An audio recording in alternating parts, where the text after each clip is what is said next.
Bijouterie Pantso mividy volamena. Bijouterie Pantso manolotra anao. Savony Savim vita amin'ny zava-maniry natoraly amin'ny vidiny 500 ariary sy 700 ariary. Savony Savim manolotra anao ny Legité. Tilcor, un véritable atout esthétique pour votre habitat. Différents colorés disponibles en magasin. Tilcor manolotra anao ny Legité. Telma, safidiko numéro 1 malagasy manolotra ho anao.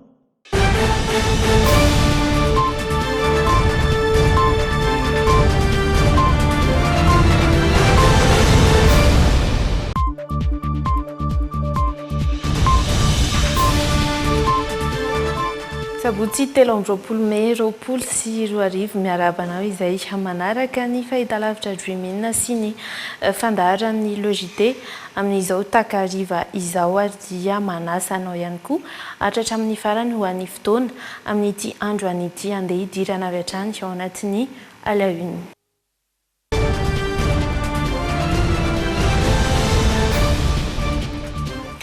Ramatoa iray nanaraka fitsaboana tao amin'ny CHU tao Ambalakininy any Toamasina voalohany no namoy ny ainy io maraina io tsy mbola nahazo mbaovao fanampiny aloha hatreto ny tena antony nahatonga izay fahafatesana izay saingy efa nanamafy kosa ny tompon'andraikitra avy eo anivon'ny hôpital B fa tsy Covid-19 no nitarika izay fahafatesana izay tsy mbola nivaly kosa nefa nivaly ny fitiliana izay nataony razana arahoary ny sary izay nangon'ny Rémy Prudence eo amin'ny rindran-tsary ny Rivinirina Tekaleo.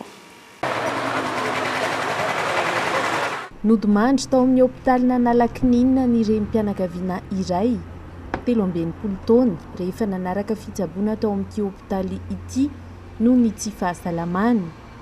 Tsy mbola nisy fanamarinana manamafina tsy ny mety fandraisan'ny nahalasany amin'ny tsy mikaretina coronavirus raha ny fanazavana satria tsy mbola nivaly ny fitiliana natao azy hoy ny tompon'andraikitra avy eo anivon'ny CHU Analakninina.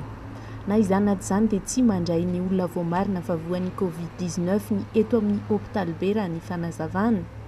Ny any amin'ny foyer Canada no natokana handraisana ireo marary tsy mampiseho sorotraretina ao amin'ny hôpital manara-penitra kosa no mandray an-tanana ireo marary misy sorotraretina. Ny olona coronavirus araka mibaiko nataon'ny filoham-pirenena dia any amin'ny hôpitaly Morafena ka ny azo ambara dia tsy maty ny coronavirus ny olona izay natao. Hitantsika androany ny fahafatesana fa maty ohatran'ireny olona maty rehetrarehetra maty naretina. Ohatrany efa nisy test nataon'ilay olona maty dia ohatrany positif ahoana mahakasika an'izay. Raha ny test aloha hatreto dia mbola tsy tonga satria ny afaka manambara hoe positif na tsy positif ary vaovao marina izay tsy maintsy avoaka dia ny fohy be ihany izay hitantsika rehetrarehetra eny amin'ny télévision ireny no manambara fa positif na tsy positif. Isan'ny naoraka androany ihany koa nefa ny fahafatesana piasa iray ao anivon'ny SPAT na ny sampandraharaha mahaleo tena misahana ny Serana-Tsambo ao Toamasina nanome fanazavana tamin'ny alalan'ny antso atarobiny tade jeneralin'ny SPAT ary nanamafy fa nisy tokoa ny fahafatesana piasa iray tao amin'ny alakamisy lasa teo. Ny omaly nahafatesan'io lehilahy antsoina hoe Paul Martin io no nahitana azy tsembotsembotra raha ny fanazavana. Taoriany fizahan'ny mpitsabo eo anivon'ity sampandraharaha ity dia nalefa avy hatrany tany amin'ny hôpitaly Mpanjakana itobokilahy saingy tsy tanany ainy. Ny seseo fohy be ihany aloha hatreto no tompo-teny farany amin'ny fanamarinana sy ny fanisany ireo rehetra marary na namoy ny ainy vokatry ny tsy mikaretina coronavirus. Hatramin'ny androany dia mijanona ho roa ireo ambara fa maty. Tsy nihetsika ho antotanisy io taoriany 17 May nahafatesan'ilay Filipianina vahiny izay niasa tao amin'ny orinasa Ambatovy. Tsy mbola nanome fanazavana ny amin'ny antony tsy maintsy nandevenana ny Basile Rabarjon tany Anjanahary sy ny nitanana ireo saika andevina azy tany Faratsio izay voaterina ray maso eny amin'ny hôpitaly Nandota-penaka ihany koa ireo tompon'andraikitra avy eo amin'ny Ivo toeram-pibaikona na dia maro be aza ireo resaka manodidina izany sy ny fahitana eo anivon'ny tambazotra ireo olona maro izay mitsitra eny an-dalambe.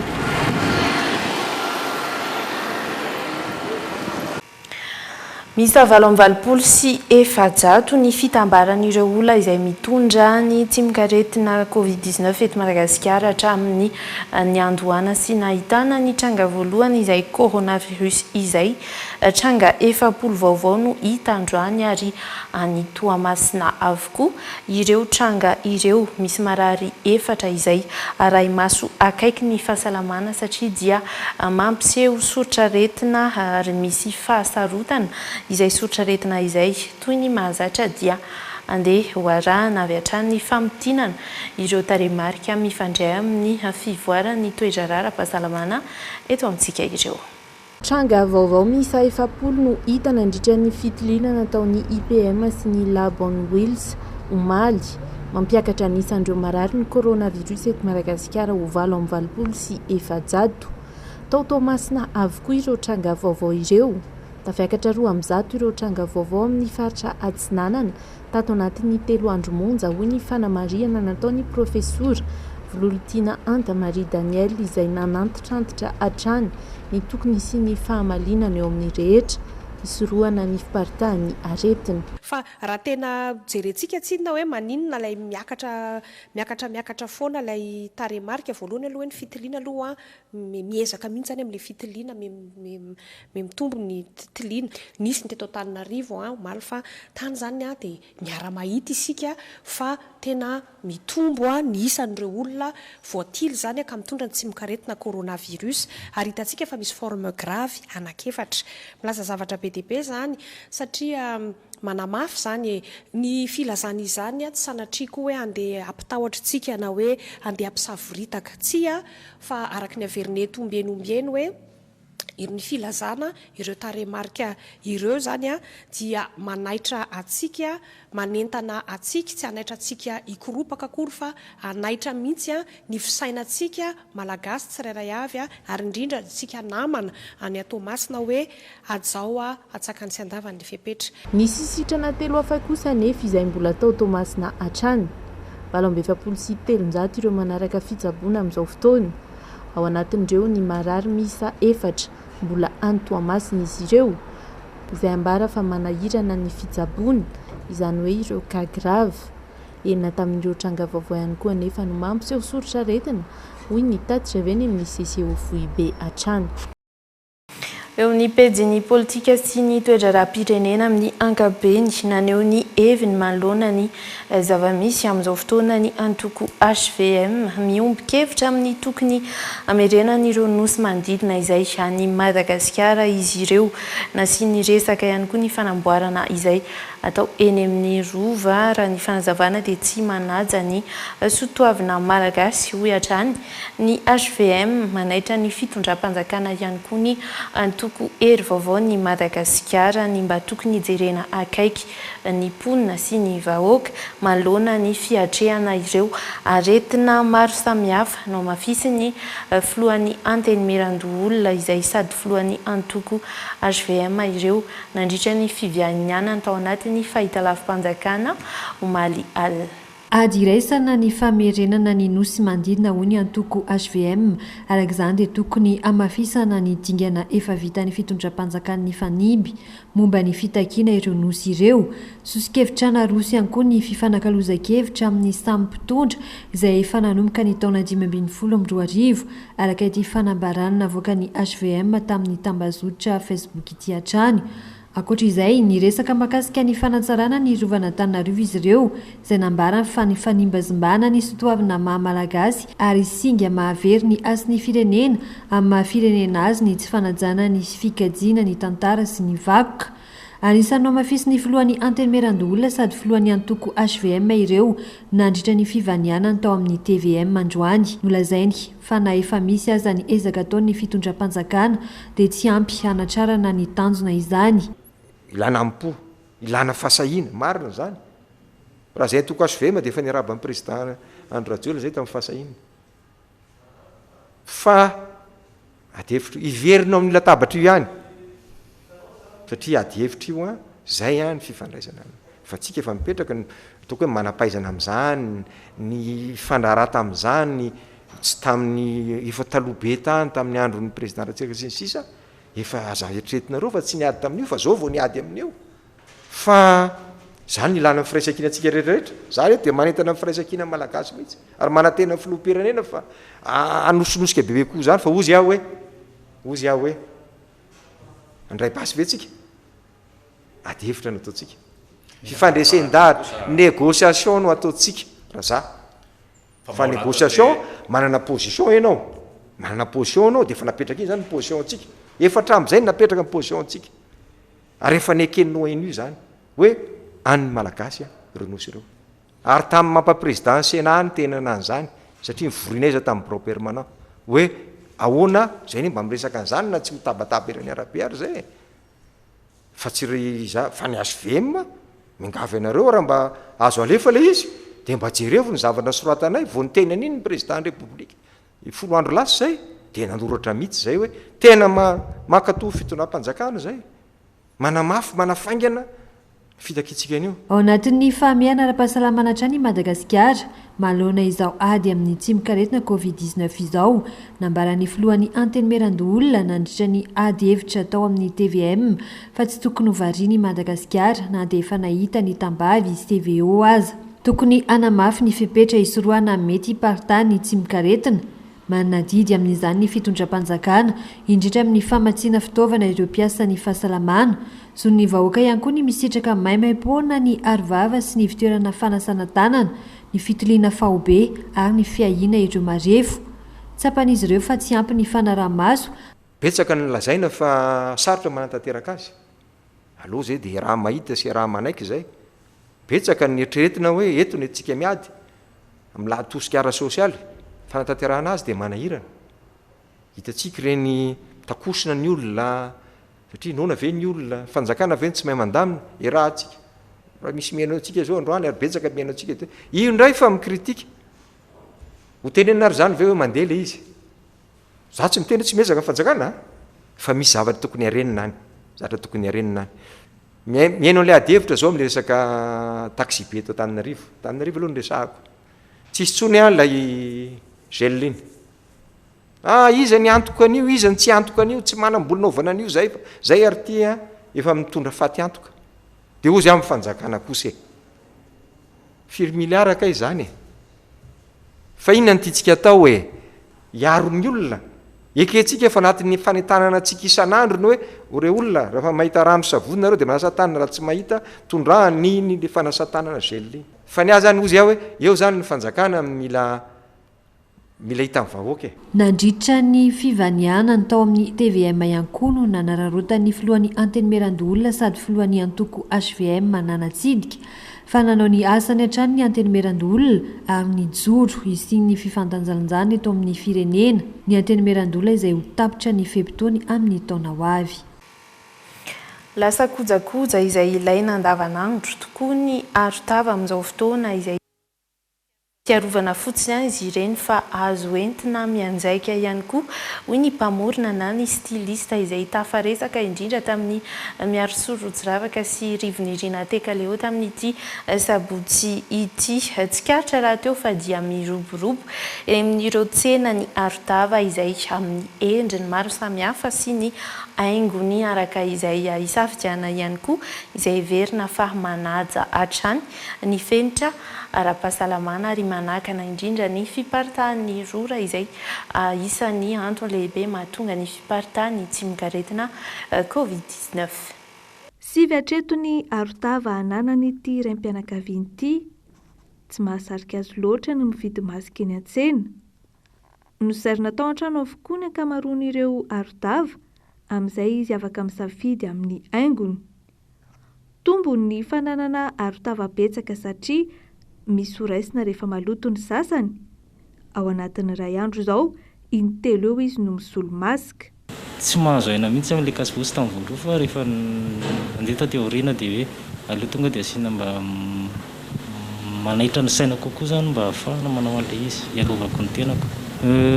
Rehefa mandeha ohatr'izao zao dia tonga ao an-trano dia asoroko le avy anaovako aty ivelany dia atsofoko entina sasana dia maka anankiray indray rehefa hivoaka eo.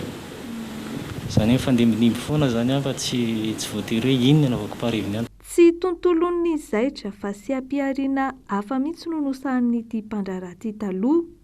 Saingy amin'izao lasa nirona tamin'ny fanamboarana arotava noho ny fiatoana amin'ny asa mahazatra. Teraka ary ny hevitra fa mokatra masika somary manany ihany ka tanjona ny hitondra tsiky foana na eo aza ny krizy ara-pahasalamana. Anarivony isan-kerinandro eo ny mpanjifa zao. Dia atao hoe misurvivre zany zao tsika rehetra amin'izao fotoana izao amin'ny situation dia tsy niandro fotsiny izay ho alefa chômage technique avy ny personnel sy isan-karazany fa tsy maintsy nitady hevitra dia namorona zany zay zavatra mba mampifalifalin'ny olona ao anatin'izao situation izao nefa tena ilaina. Rehefa mifanena amin'ny pôlisy za zao tia ny anaovako foana fa tonga dia fantatry ny pôlisy foana ka satria misy nitsipitenany somary samy hafa kely ihany le hoditra. Lasa kojakoja ilaina amin'ny andavanandro ny arotava. Tsy natao hiaro amin'ny coronavirus fotsiny nefa izy itony fa azo entina mianjaika ihany koa ho an'ny Marandriana Altera izay styliste, fitaovana ahafahana maneho haikanto ny arotava. Amin'ilay izay hoe tsy maintsy hanaovana ilay zavatra rehefa forcé manao an'ity dia bon io izy io dia ça va fa afaka hitarina ilay izy hoe isany tena accessoire de mode kalona dentelle no tena hoe nirariko ny zeriko tsiraray tanana mihitsy amin'ny forme sy amin'ny ohatran'ny manao dessin manao an'ilay izy fa fanjaitra sikofenina ampiasaiko. Mba hampiavaka azy nomena anarana manokana ny asa famoronana tsirairay. Ity izao tsiky itondray smarty misy vozona ohatr'ireny amin'ny lobaka ireny. Soa kosa no iantsony ity arotava no haingona petako fety ary manjatiana. Hita taratra amin'ny endriny fa atin'akanjom-behivavy no aingam-panahy namolavolana azy. Tsy voatery fanaraka amin'ny lokon'akanjo saingy tokony mifameno amin'ny lokon'ny fitafiana na ny kojakoja anaovana ny lokon'ny arotava ho iatran'ny styliste. Kendrena hatrany kosa nefa ny fanajana ny fenitra ara-pahasalamana. Takin'ny mpianatra eny Ankatso Cité ny analana ny dalen'ny kabinetra ny ministera ny fampianarana ambony noho izay tompona andraikitra izay ambaran'izy ireo fa tsy mahay mifandray amin'ny mpianatra. Manome 7 ora iny ihany koa ny mpianatra eny Ankatso Cité mba hanomezana azy ireo ny fanampiana hoentiny miatrika ny fihiboana. Mifanindran-dalana amin'izay ihany koa anefa dia angatahan'ireo mpianatra eny amin'ny anjery manontolo ny hamerenana ny tsena mora sy ny fizarana arotava ho an'ireo mpianatra ireo. Malana vao mahatonga avatso azy ireo ny iray aman-dren'ny mpianatra eny Ankatso Cité. Tao anatin'izay 2 volana izay nefa indray mandeha ihany no tonga teny amin'izy ireo ny tsena mora. Antony mahatonga ny antsoava amin'ny fitondram-panjakana anampy ny mpianatra eny Ankatso Cité amin'ny alalan'ny vaditsinjo sy ny tosika fameno hoenti miatrika ny fihiboana. Manohana ny fanjakana tsy misy fepetra izay amin'ny adinonana amin'ny Covid-19 izay mitolofona izany ka amin'ny alalan'ny fizarana savony fanasana tanana ny 20 aprily lasa teo. Takin'ireo mpianatra Ankatso Cité arak'izany ny hamerenana ny tsena mora. Tokony tohizana ihany koa izy ireo ny fizarana arotava indrindra ho an'ny eny amin'ny faritra Ankatso 2 sy Ambolokandrina izay tsy mbola nisitraka izany. Eo ihany koa ny tokony hametrahana jiro amin'ireo faritra maizina mba tsy hanomevahana ny tsy fandriam-pahalemana. Fanesorana ny tany kabinetra avy amin'ny ministera dia ianay nohon'ny tsy fahaizana mifandray amin'ny mpianatra izay vaky misakana ny vinanamato minisitra ny amin'ny CNI et social. Taorian'ny fivoriana ny arahan'ireo mpianatra teny amin'ny cité universitaire ny 20 Mey teo. Takin'izy ireo ny hamalina ny fangatahana ao anatin'ny 17 ora. Izy kosa ny fivoriam-be iarahan'ny fikambanan'ny mpianatra ny hariva ny alatsinainy ho avy izao ka andrasana ny fehi-kevitra tapaka amin'io izay maharian'izy ireo fa tsy mivoana amin'ny fepetra ny amiana ara-pahasalamana. Manana zavamaniry manodidina ny 5,000 sy 1 alina raha i Madagasikara ny ankabeazan'izy ireo izay tsy fahita any ivelany hiaran'ny tsindro maro isan-karazany nefa izy ireny izay mahatonga ireo zavamaniry ireo ringana tsikelikely ny amin'ny fahatsapana ny mahazava-dehibe ny fisian'ireo zava-maniry ireo amin'ny fiainan'olombelona dia nanamafy ireo fepetra izay tokony arovana ny zava-maniry ny ministry ny tontolo iainany vaovao nangony Piardine Razafindramana sy Dolphe Rakotiniainy. Tsy fahita ka mampiavaka ny nosy Madagasikara ny 20% ny zava-mananaina misy eo aminy, 20% amin'izany vorona, ny 20% amin'ny biby mandady, ny 20% amin'ny karazan-tsahona ary ny 100% amin'ny gidro dia tsy misy afa-tsy eto Madagasikara. Manimba azy ireo anefa ny asan'olombelona amin'ny ankapobeny toy ny dokotanety sy ny maro hafa. Matetika adino ihany koa ireo tombontsoa azo avy amin'ny zava-maniry toy ny sakafo sy ny fanafody samihafa. Fotoana izao hoy ny ministry ny tontolo iainana anorenina fototra vaovao ananganana ho avy. Tsaratsara kokoa ny fifandraisana amin'ny zavaboary mandritra ny fankalazana ny andro natokana ny firenena mikambana ho andro iraisam-pirenena ho an'ny karazany zava-mananaina izay nankalazaina omaly. Ao amin'ny zavaboary tokoa ny vahaolana ho antsika. Ity taona 2024 ity dia iarahantsika manaiky fa taona ny fampieritrretana. Nefa koa fanararaotana hitondram-bahaolana. Niarahany aina ny tranganafy lehibe izay nisy tany Aostralia. Teo ihany koa ny firongatry ny valala ao amin'ny faritra Afrika Atsinanana ary izao dia ny valanaretina Covid-19 izao. Raha zoina tokoa izao tranga iainantsika ankehitriny izao dia mampametra-panontaniana tokoa ny amin'ny fiaraha-miaina mirindra eo amin'ny olombelona sy ny zavaboary. Natao tokoa aza mantsy ny fandrosoana ara-teknôlôjika sy ara-tsiansa dia iaraha mahita fa tena mbola miankina tanteraka amin'ny zavaboary ny fiainantsika olombelona. Ho amafisina araka izany ny fiarovana ireo zava-mananaina eto Madagasikara, isan'izany ny fampanarahan-dalàna sy fandraisana fepetra entitra indrindra any anatin'ny faritra arovana na koa ireo faritra manana ny maha-izy azy amin'ny karazany zava-mananaina. Eo ihany koa ny fanarenana sy ny famerenana amin'ny laon'ny rom-piainana toy ny ala sy ny alaonko ary ny fanentanana amin'ny fambolekazo sy ady amin'ny afo. Raha miasa amin'ny any fotony anefa sy ireo sehatra maro samihafa izany, hoiatra ny ministry ny tontolo iainana omaly. Mba ahafahana manatanteraka izany rehetra izany dia ezahana ny ampandraisana andraikitra ireo mpisehatra isan-tsokajiny ka mafisana arak'izany ny fiaraha-miasa amin'ny olona eny fotony amin'ny fitantanana ny arena voajanahary. Eo ihany koa ny fiaraha-miasa amin'ny sehatra tsy miankina na ny secteur privé sy ireo mpisehatra rehetra voakasiky ny fikajiana sy ny fampiasana ny arena voajanahary, ny fanampiana amin'ny fanatsarana ny farimpianan'ny mponina mivelona manodidina ireny faritra arovana ireny. Ao amin'ny zavaboary no vahaolana ho antsika izay no lohahevitra tamin'ny fankalazana ny andro natokana ny firenena mikambana ho andro iraisam-pirenena ho an'ny karazany zava-mananaina izay nankalazaina omaly. Eo amin'ny vaovao ara-pinoana dia tsy ho tanterana amin'ny taona 2024 ity ny fankalazana ny Congrès Eucharistique National araka ny fanapahan-kevitra noraisin'ny fivondronam-ben'ny évêque eto Madagasikara. Tsy hisy ihany koa ny fanamariana ny fahazatoana ny joroan'ny FET izay saika ho tontosaina any Antsiranana amin'ny volana aogositra ho avy io foana tahaka izay ihany koa anefa ny fiaonam-ben'ny ankizy na ny JNE izay tokony atao an'ny fianaratsoa amin'ny volana septambra. Fotoana izao hijerena akaiky ny fomba anatsarana ny fahasalamam-bahoaka amin'ny ankapobeny. Hoy ny sombiny tamin'ny fanambarana izay navoaka ny fivondronam-ben'ny évêque eto Madagasikara. Tsapa fa nirongatra tato anatin'izao amiana ara-pahasalamana izao ny asan-dahalo sy ny fandrompana hoy ny fivondronam-ben'ny évêque eto Madagasikara ato anatin'ity fanambarana ity ka iantsony ny tsirairay hibebaka sy hiala amin'ny fitiavan-tena mitondra amin'ny fanararaotana sy ny kolikoly.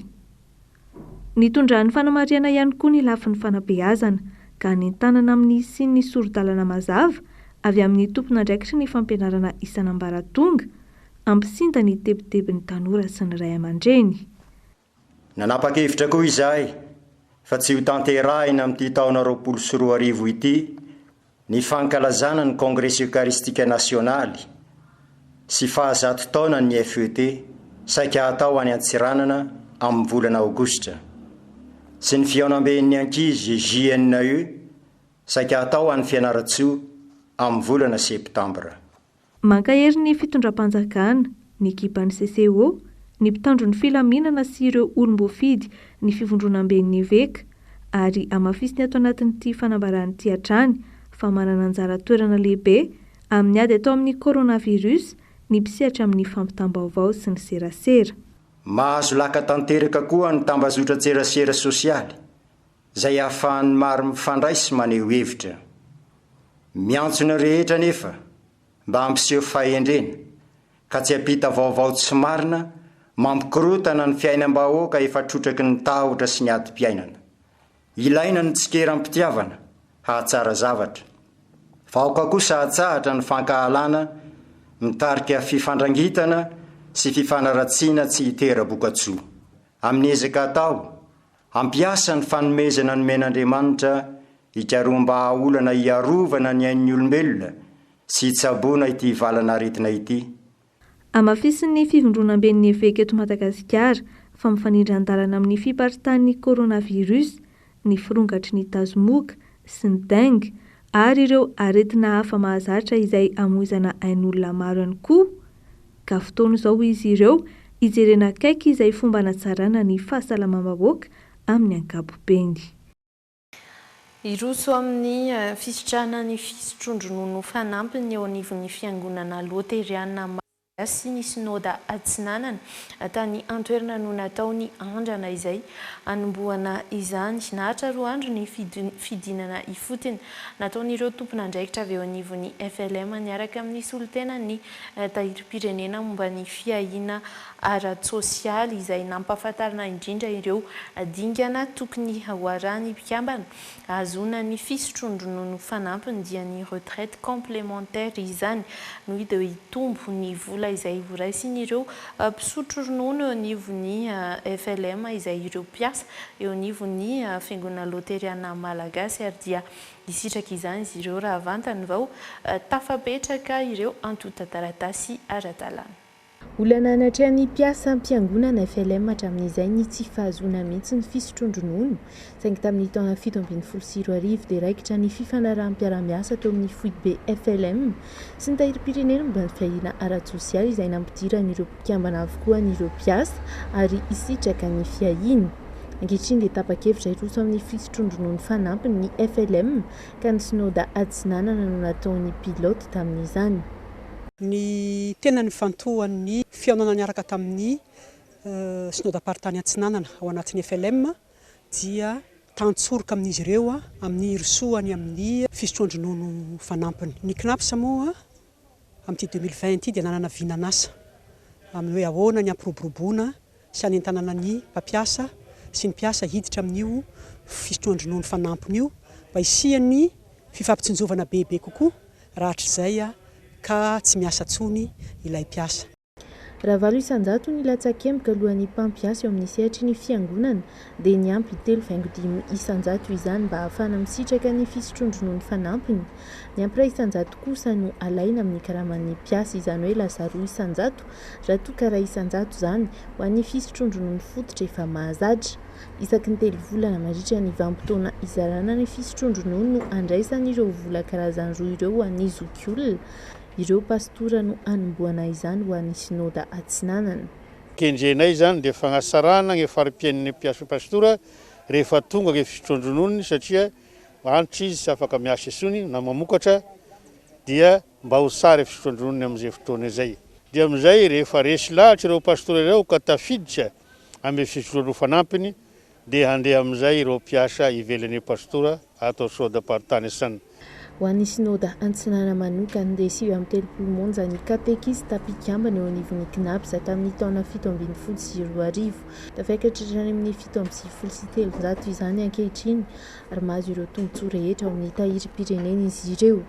Marina fa efa nahazon-dalana tamin'ireo mpitondra mahefa taty antoerana ny atrikasa izay mitanterahan'ny tahirim-pirenena momba ny fiahina ara-tsosialy sy ny FLM ary amin'izao amin'ny anara-pahasalamana izao dia narahana antsakany sy andavany ny fepetra rehetra izay tsy maintsy hanasana ny tanana amin'ny savony, ny fanaovana arotava sy ny fanajana ny elanelana iray metatra izay nataony mpiofana.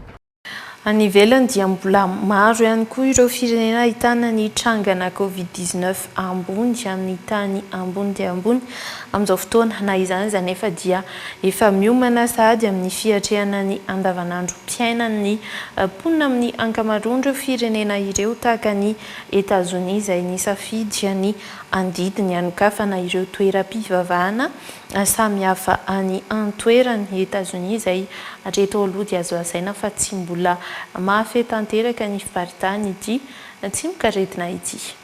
Anisany vomafy ary tsy mbola nahavoafeny fiparitany Covid-19 États-Unis izy anefa amin'izao fotoana izao manome baiko ny gouvernoura hamontsy misy atakandro ireo toeram-pivavahana rehetra misy ao aminy amin'izao farany herinandro izao. Isan'izany ny moské, ny fiangonana ary ireo toerana mifandray amin'ny finoana rehetra. Tokony hojeren'ny gouvernoura akaiky ny mikasika izay mba hahafahan'ireo toeran'ireo mivoa manomboka amin'ity farany herinandro ity ho raisiko an-tanana rehefa tsy hanao ianareo. S'ils ne le font pas, je passerai outre les gouverneurs. Fanapa-kevitra izay fanohatra amin'ny ady atao amin'ny Covid-19 efa nisy tamin'ireo toerana no nametra ary nanafoana ny fanompoam-pivavahana aloha ka nandefa izany tamin'ny alalan'ny fahitalavitra. Tsy maintsy miroso amin'ny fifampiresahana kosa ety an-daniny vao afaka mandray izay fanapa-kevitra izay hoy ireo gouvernoura sasany. Nous avons travaillé avec efa nisy fifampiresahana teo amin'ny mpitondra fivavahana samihafa. Nojerenay avokoa ny fepetra sy ny maro ahafahanay manantanteraka izany amin'ny alatsinainy eo farafatarany no hita ny vahaolana. Ho an'ireo firenena sasany tsy mbola nisy nanokatra ny toeram-pivavahana efa miomana kosa amin'ny famerenana ny andavanandrom-piainana nefa izy ireo. Ny trangana lozam-piaramanidina tany avaratry Pakistan olana ara-teknika no voalaza fa niteraka ny fianjerany ilay fiaramanidina A320 farafahakeliny dia niroa tamin'ireo mpandeha izay misy avalo amin'ny 96 no velonaina taorian'ny loza marina fa nifatratra tamin'ny tranon'olona iray. Ity fiaramanidina tradoza ity rehefa nianjeraka 520 ny olona naratra ankoatra ny fianjerany izay fiaramanidina izay. Une carcasse d'avion au beau milieu des habitations dans un quartier résidentiel de Karachi. Potika fiaramanidina ny Arandoza no hita eto ampovoan-tanànan'ny Karachi, ny aingan-tany Lahore, avaratry Pakistan ity fiaramanidin'ny Compagnie Nationale PIT, ary saika hipetraka tao amin'ny seranam-piaramanidin'ny Karachi, tsy lavitra ny toerana nitrangany loza. Miampy ireo ekipan'ny mpanamory, 70 ny mpandeha tao anatin'ilay A320.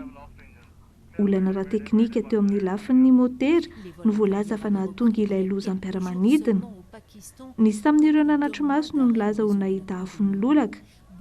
Fotoana fohy mialohan'ny fianjerana kosa, nandefa antsovonjy ny mpanamory.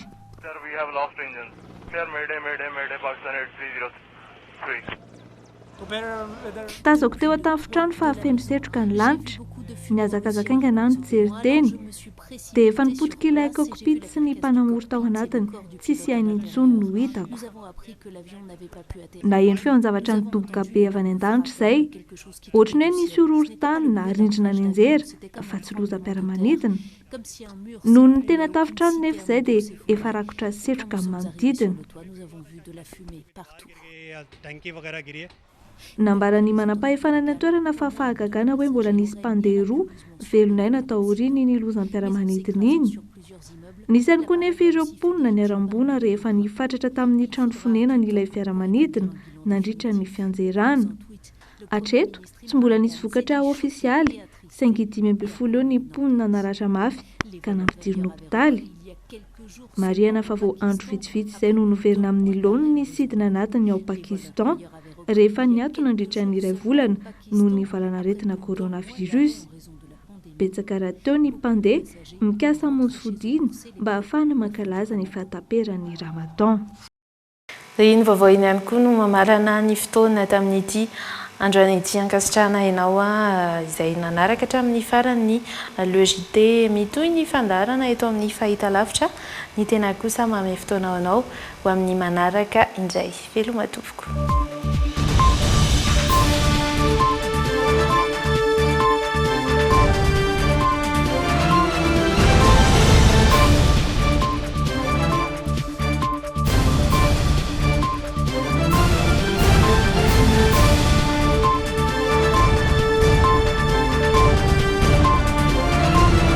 Telma, safidy numéro 1 malagasy manolotra ho anao. Tilcor, un véritable atout esthétique pour votre habitat. Différents coloris disponibles en magasin. Tilcor manolotra anao ny Le JT. Savony Savim, vita amin'ny zava-maniry natoraly. Amin'ny vidiny 500 ariary sy 700 ariary. Savony Savim, nanolotra anao teo ny Le JT.